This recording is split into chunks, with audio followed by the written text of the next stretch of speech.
If I asked you right now to just, stop what you're doing, look around the room you're sitting in, and tell me when the objects around you actually had their birthdays.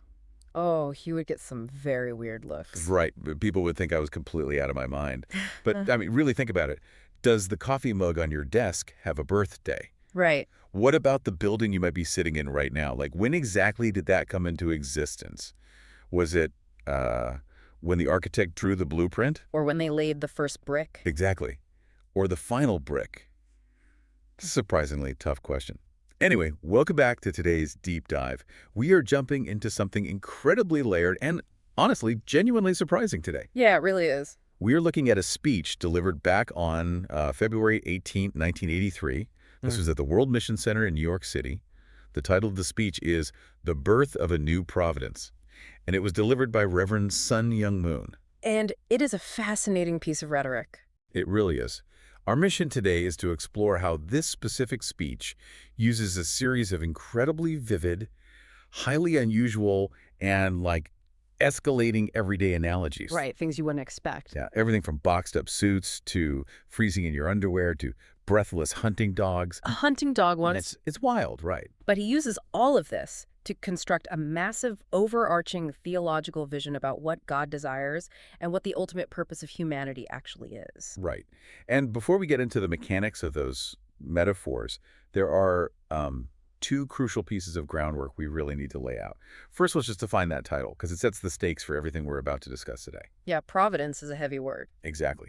So providence is a term that, in a theological context, refers to God's unfolding plan or divine intervention in human history. So when the speaker talks about the birth of a new providence, he is signaling a massive, epoch-defining shift in how the divine interacts with the world. So no small stakes here. Not at all. This isn't a speech about, minor tweaks to your daily habits. It's framing a literal cosmic reset.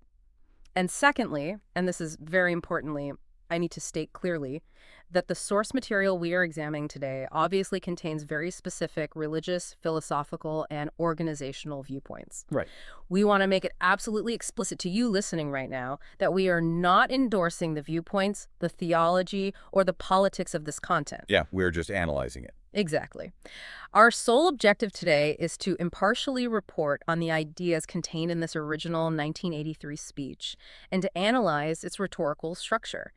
We are basically treating this as a masterclass in persuasion and argument building. Looking right under the hood of the rhetoric. Precisely, to see how these fascinating concepts are constructed. Okay, so let's start with that birthday concept, because it is the narrative hook he uses right out of the gate to pull the audience in. And it works really well. It does. So the speaker asks his audience to think about a suit. Specifically, Reverend Moon mentions he is standing there wearing a brand new suit, which was a birthday gift from his wife. Who he refers to as mother in the text. Right. And he poses the exact question we started this deep dive with. When is this suit's birthday? Is it when the fabric is first, sheared from the sheep? Or when the cloth is cut. Yeah. Or maybe when the tailor sews on that very final finishing button. It's a brilliant way to open, really, because it takes a massive metaphysical concept. Like the nature of creation itself. Exactly. And it grounds it in a piece of clothing that everyone in the room can physically see. It's almost like a variation of the classic Ship of Theseus paradox. Oh, totally. But the speech doesn't leave it as an open-ended philosophical question. It provides a definitive structural answer. The argument here is that the birthday of the suit is not the assembly process. Right, it's not the sewing. No, the birthday is the exact moment the finished suit is boxed up and sent out the gates of the factory. Yeah, birth, in this rhetorical framework, is strictly defined as the dramatic transition into a new environment. It is the crossing of a threshold. Which, that makes total sense when you apply it to biology or history. Yeah. Like a baby leaving the womb to enter the world crosses a threshold. Right. A colony signing a Declaration of Independence to enter the global stage as a new nation. That's a threshold. Exactly. But here is where the logic takes a really fascinating turn, and where I found myself really questioning the premise. If every created thing has a birthday based strictly on crossing a threshold from one state to another, what happens when we apply that exact logic to God? Oh, that's where it gets complicated. Right. If we are talking about an infinite, uncreated being who supposedly exists completely outside of time, does God have a birthday? It just feels like a paradox. It is a paradox, and the speech leans right into it. The underlying logic presented here acknowledges that God transcends space and time. A divine being isn't bound by a 365-day calendar or, a solar cycle. Sure. Because of that infinite nature, the speech asserts that every day is God's birthday. 1,000 years is as a single day. Right. But this leads to a psychological pivot in the argument. By establishing that every day is God's birthday, the speaker introduces a surprisingly human, almost tragic dilemma for the creator. The dilemma of the solo party. Exactly. Because if every day is your birthday, but you are entirely alone and no one is there to celebrate it with you, you haven't really had a birthday at all. You're just sitting by yourself. Yeah. And the speech paints this incredibly memorable, almost absurd image to drive the point home. I want you to imagine God having to bake his own birthday cake, meticulously placing the candles on it, lighting them, blowing them out by himself, and then just awkwardly applauding. It's quite a visual. The speech literally imagines the creator of the universe sitting alone singing, "Happy birthday, dear God, happy birthday to me." Yeah. And it correctly points out that this scenario is, in its own words, awkward and inappropriate. What really stands out to me here is the strategic use of anthropomorphism. By attributing this very relatable, deeply human social awkwardness to the divine, the speaker is completely flipping the traditional theological script. How so? Well, usually religious texts emphasize how much weak, small humans need an all-powerful God. Right. Yeah. Oh, like we are nothing without the creator. Exactly, but this framing argues the exact opposite. God is fundamentally incomplete without a relationship to humanity. A parent cannot truly celebrate the identity of being a parent without the existence and participation of a child. Ah, I see. So God needs humanity to throw the party. Okay, so if we accept that premise, it begs the next logical question. If humanity's core purpose is to throw this ultimate birthday party for God, how big is this party supposed to be? It can't just be a small get-together. Right. According to the speech, it can't just be a small gathering of the most devout followers. It needs to be universal. The entire world, all of mankind, must be in attendance. The whole globe. Yes. And the reasoning given for this massive scale is where I genuinely had to pause.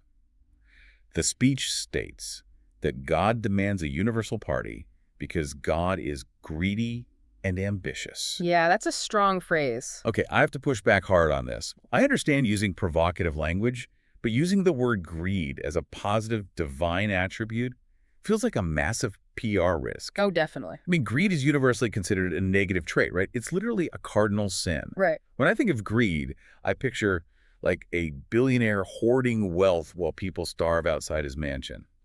How can calling God greedy possibly be framed as a good thing? Well, you are meant to feel that friction. Okay. It is a deliberate rhetorical shock designed to make the audience snap to attention.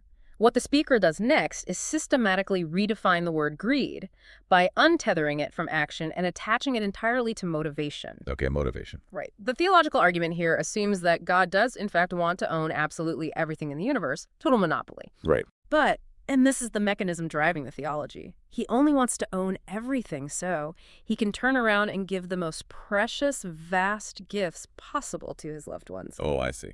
The analogy used is that you don't want to give your spouse a stolen gift or something that belongs to a neighbor. Right. You want to give them what is rightfully yours. Yeah, exactly. I understand the motivation is different, but doesn't framing extreme ambition as a divine right open a very dangerous door?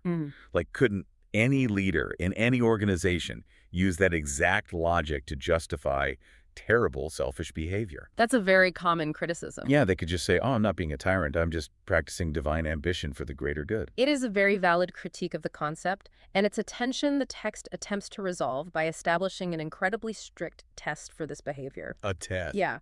The text posits that ambition and desire are inherently God-given natures, not sins, but they only maintain their holy status if the entirety of the gain is immediately shared. Immediately shared. Okay. To illustrate this, the speaker gives a hyper-specific example using a man named Cole Pack. Oh, I remember this part. Right, so the argument goes like this. If Cole Pack greedily schemed to gain the entire world, and his ultimate goal was to just sit on a throne and keep it for himself. Like a standard dictator. Exactly. God would look at him, judge his motivation, and call him a greedy rascal. That is a sin. Okay, that makes sense. However, if Cole Pack's motivation for conquering the world was so he could immediately distribute it and share it with his loved ones, God's reaction would be entirely different. God would say, "My son, you are ambitious like me." The validation of the greed only happens at the moment of absolute sacrifice. Okay, so it's this idea of accumulating immense wealth or power, not to build a thicker vault, but exclusively to throw the most generous open-door feast imaginable. Exactly. It's what we might call sacrificial greed. But, okay, if God is demanding this massive, universal level of sacrificial greed from humanity, how is a normal person supposed to practice that? Because we don't have the whole world to give away. Right. I can't give away a country. So the speech transitions beautifully here by arguing that you have to test this out in miniature first. You have to practice it inside the most intimate human structure. Marriage and family. Exactly. Which brings us to one of the most structurally fascinating metaphors in the text. The powerhouse. Yes. Yeah, the speaker steps away from biological or emotional language and compares marriage to a high-voltage electrical circuit inside a powerhouse. You have a husband and a wife, and they represent the central trunk line. One carries a plus charge, one carries a minus charge. Okay. And when they come together in perfect alignment, they create a spark. It's such an interesting choice of imagery. It's a very mechanical, almost industrial view of human relationships. Well, you have to consider the context of 1983. Industrial and electrical metaphors resonated deeply with audiences in a rapidly modernizing world. That's a great point. It strips away the romanticism of marriage and frames it as a functional, necessary utility. In this analogy, the central circuit of the parents is essential, but its ultimate purpose isn't just to exist in isolation and feel good about itself. Right. Its purpose is to provide power to a larger grid. Right. And the children in this scenario are the branching wires and the light bulbs connected to that main trunk line. The logic is beautifully simple and scalable. More children equal more branching wires, which means the powerhouse can generate more light in the world. Exactly. And this setup leads directly into what is undoubtedly the wildest, most viscerally memorable anecdote in the entire speech. I really want you, the listener, to put yourself in this scenario for a second. Oh, you're referring to the story about the wardrobe. Yes, the underwear story. It's incredible. So Reverend Moon casually notes to the audience that he and his wife have 13 children at this point. 14. Yeah. He actually jokes that he wishes he had 100, but he readily admits that raising 13 kids is a massive, exhausting tribulation. He talks about the physical realities of it. You don't sleep. You don't have personal time. Right. He describes the process of having a single steak for dinner and having to carefully cut it into 13 tiny, distinct pieces so that everyone gets a bite. Which perfectly illustrates the sacrificial greed concept we just debated. Yeah. The parents acquire a valuable resource, the steak, but they refuse to hoard it. They immediately divide and distribute it until there's almost nothing left for themselves. Exactly. But then the anecdote escalates from food to clothing. He explains that as these 13 children grow up, they obviously need clothes. So the daughters go into the mother's closet and start taking her things, piece by piece, until she is left sitting there in nothing but her skimpy underwear. It's such a striking image. It really is. And then the sons raid the father's wardrobe, taking his suits and shirts until he has no T-shirt left, just his underpants. So I want you to picture this. You have these two parents, the leaders of this massive movement, sitting alone in their house, completely stripped of all their personal possessions, wearing absolutely nothing but their underwear. And this is where the speaker poses a critical question to the audience. When you look at these two stripped, exhausted parents, are they miserable or are they happy? Which, okay, if I'm being honest, if my kids came into my room and literally demanded the clothes off my back until I was freezing in my underwear, You wouldn't be thrilled. my instinct wouldn't be joy. I would be furious. I would feel violated and disrespected. But the speech claims that these parents are deeply, profoundly happy. I need you to explain the psychological flip here. How does this theology justify that reaction? It's because the theology completely flips the expected emotional response by viewing vulnerability as a catalyst. Okay, a catalyst for what? For unity, the underlying assumption is that true harmony requires a moment of total depletion. The speaker argues that when the parents allow themselves to be completely stripped without anger, they create a shocking visual of their own sacrifice. Oh, wow. Yeah. Eventually, the daughters return home, they look at their mother sitting there shivering in her underwear, and they are struck by a sudden, intense realization of what their selfish demands have caused. The guilt kicks in. Exactly. The parents' willing vulnerability breaks through the children's greed. The daughters feel a deep sense of remorse, but also overwhelming gratitude. They apologize. They try to wrap their mother in their own clothes, and they share this deeply emotional, tearful embrace. Okay, so it's the ultimate test of detachment. The text is arguing that true sacrificial parental love is the active desire to give every precious thing you have to your loved ones, even your dignity, in a sense. Right. And that total depletion of the self for the sake of the other is the only mechanism that actually creates perfect, unbreakable harmony in the family. Precisely. And if we zoom back out, we realize that this intimate dynamic of the 13 children isn't just a quirky parenting story. It is a vital microcosm. It is the blueprint for how humanity is supposed to behave at God's universal birthday party. Because if those 13 kids truly love and respect their parents, when the parent's birthday finally rolls around, they aren't going to be insular and selfish. They aren't going to lock the doors to the house and say, only we get to celebrate mom and dad. No, the text argues that true, mature children would want to show their parents off. They would want to invite the neighbors, the entire city, and eventually the entire world to join in celebrating the people they love. To explain this at a geopolitical scale, the speech uses a fantastic analogy that really landed for me. Think of the 4th of July in America. It's the nation's birthday. Right. If you are the Secretary of State or a high-ranking member of the president's cabinet, you are in the inner circle. But on that specific day, you shouldn't try to monopolize the president's time. You shouldn't stand at the door of the Oval Office acting like a bouncer. No, you let people in. Exactly. You throw the doors wide open. You invite all the foreign ambassadors, the international envoys, the regular citizens into the room. And what is your job in that moment? You step to the very back of the room, you remove yourself from the spotlight and watch from a distance as the rest of the world celebrates with your leader. It is a striking image of deferential leadership. Yeah. You leverage your proximity to power only to grant others access to it, and the speaker then applies this political analogy directly to his own theological mission. Right. Reverend Myung states that his ultimate goal is precisely this: to bring the entire world representatives of all mankind to God's birthday party. And when they all arrive, what does he say his role will be? He steps back. He explicitly says his role is not to stand at the front row taking credit for organizing the event. His job is to step to the very back of the room, smiling from ear to ear, and simply watch the universal celebration unfold. I see what he's doing there. He's placing himself into the narrative, but doing so as the ultimate model of humility. However, the story he tells doesn't end with him just standing in the shadows. Right, there's a payoff. Yeah, a huge one. The speech claims that God, amidst all this chaotic universal celebration, will look out over the billions of people, notice that his core representative is missing from the front row, and spot him all the way in the back.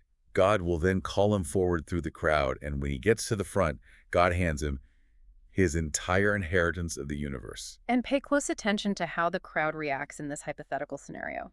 In the real world, if a supreme leader handed the inheritance of the entire universe to one single person, you would expect massive riots, resentment, and jealousy. Oh, absolute chaos. But the text insists there will be zero jealousy in that room. Because the unselfishness is undeniable at that point. Yeah.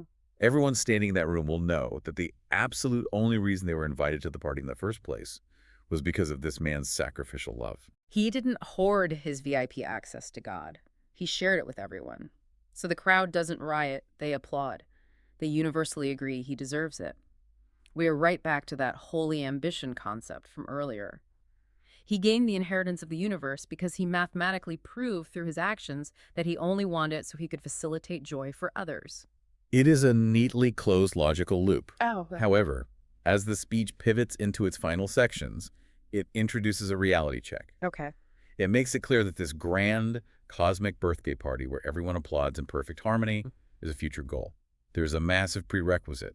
Before God can have his birthday celebrated, the speaker argues that the birthday of God's kingdom on earth must be established first. The physical kingdom must precede the cosmic celebration. Right. The work has to come before the reward. The text uses a quick, relatable analogy here about an ideal wife. It contrasts a superficial wife who only cares about getting a fancy material gift on her birthday with a deeply committed wife who recognizes how brutally hard her husband works every day. Right, she sees his effort. Yeah, she doesn't demand jewelry. She just wants his genuine love and partnership.